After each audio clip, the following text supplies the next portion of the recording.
Et c'est parti pour la traditionnelle course des garçons de café. Lundi 18 septembre, près de 130 participants, jeunes et moins jeunes, ont parcouru Calais, un plateau rempli à la main.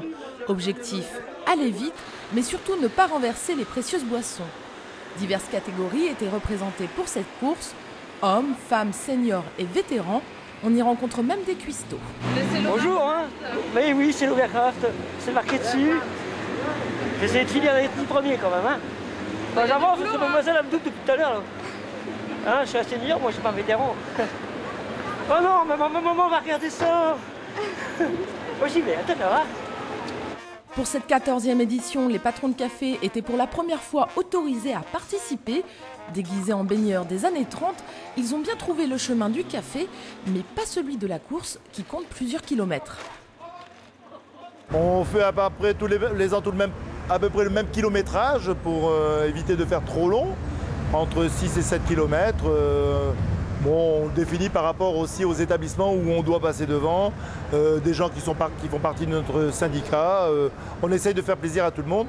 Et cette année, il y avait une caravane justement un petit peu pour animer les endroits où la course passait.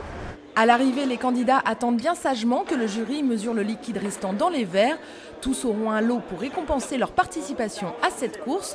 Une manifestation conviviale et bon enfant, enfin presque.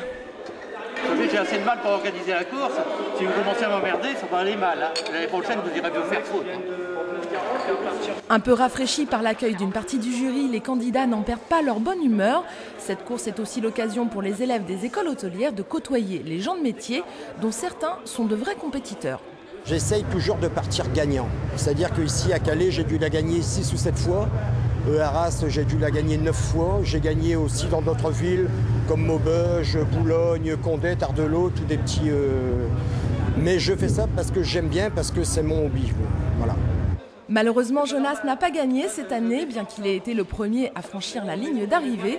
Pénalisé pour liquide renversé, il devra patienter jusqu'à l'année prochaine pour prendre sa revanche.